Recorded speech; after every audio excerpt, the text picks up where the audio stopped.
G'day, today on Garage It Yourself, I'm going to be showing you how you can make your cheap power tools last a little bit longer.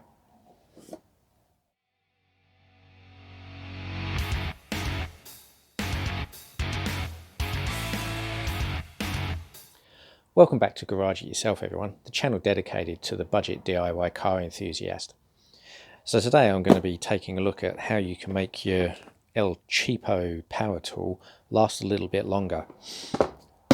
I've had one of these 6 years. It lasted me and did an entire restoration on a vehicle. And I put that down to just some of the things that I did to it to make it last that bit longer. So yeah, show you how to do that.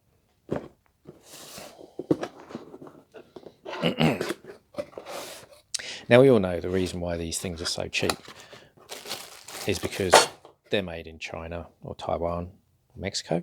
You know, somewhere where it's cheap to get things made.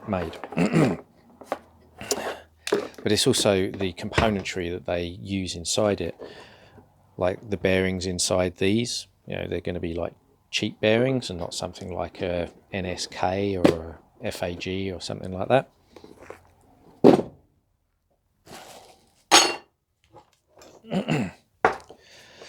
So on your cheap angle grinder, there's two things.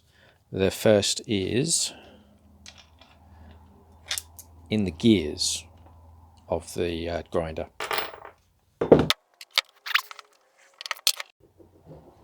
So pretty simple once you've got the guard off. It's normally just like 4 fasteners like that holds the gear head on in.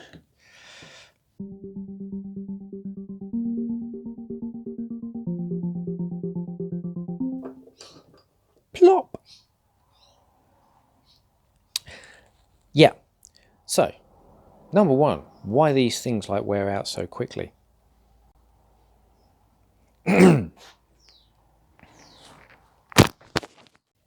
as you can see there,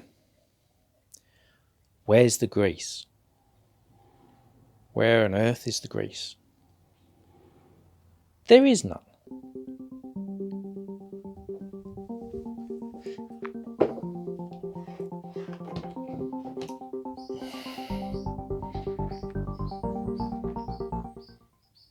It's hiding inside there.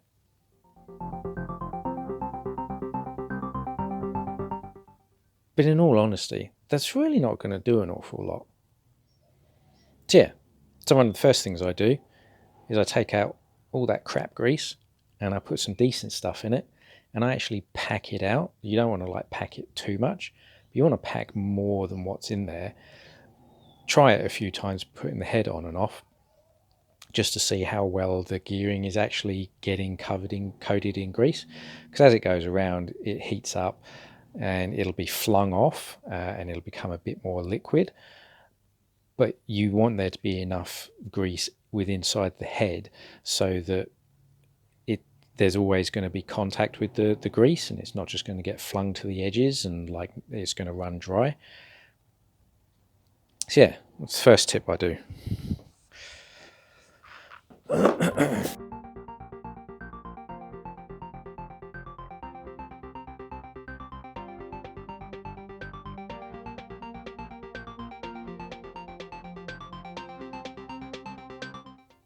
As you can see, much better.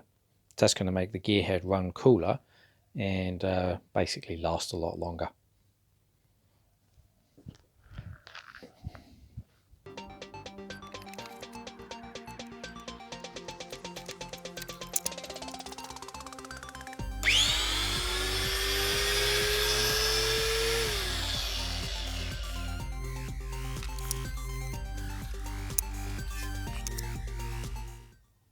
Yeah, so as you can see, after a quick run, the grease is getting everywhere it should do. I probably ended up putting twice the amount of grease in there that came from the manufacturer. And invariably it's going to be a better quality product as well going in there. So there you go. That's number one. Now number two is related to the brushes inside these things.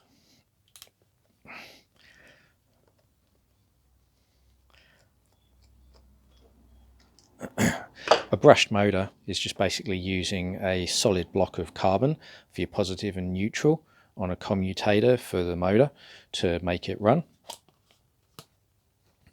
But that's also the consumable part. They wear down.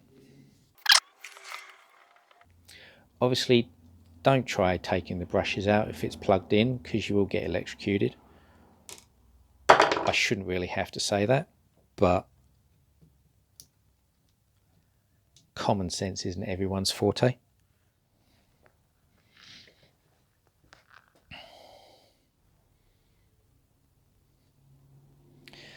So there's your brush. It's got a little base clip that pops into the grinder, and then a spring, because the spring is what pushes it against the motor.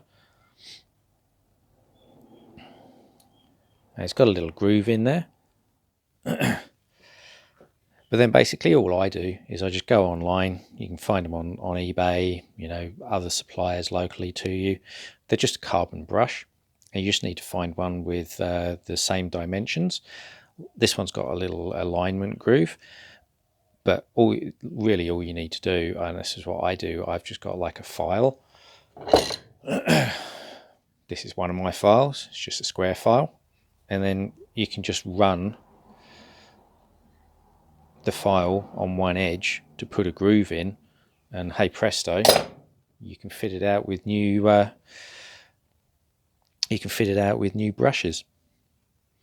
Of course, if you can get hold of the original ones, that's fine, but a lot of the time for these like cheaper parts, trying to get hold of the replacement equipment can be quite difficult compared to like if you got a DeWalt or like Milwaukee or a Makita. Getting hold of the spare parts for those generally like a lot easier. But like I said, there's third parties available out there that you just have to go looking with a few measurements. I think it took me like maybe 15 minutes searching through eBay and others to find a brush that would actually work. Sometimes you can even get lucky and it'll be the entire assembly.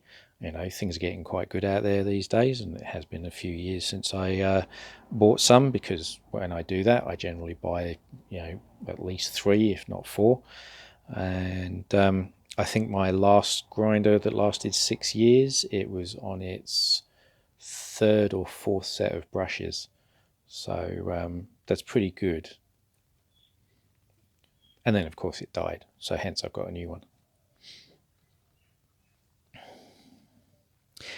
Now how does it go back together? I can't remember. Oh, that way. Okay, goes like that. And then it pops back on there. Yes, so good. Righto, and it's as simple as that. It depends how far you want to go. I mean, if I really wanted to, I could take this apart and find out what bearings it's got in it and put better bearings in it. It depends how far you want to go. But in general, like the motor itself, it's not going to wear out until the commutator that the brushes wear upon. That also will wear at a slower rate, but it'll get to a point where it's just completely worn out, and there's nothing you can do about that apart from replace the rotor of the motor, which by that point buy a new one. So there you go, couple of tool hacks, I suppose you could call them, for making your cheapo tools last that little bit longer.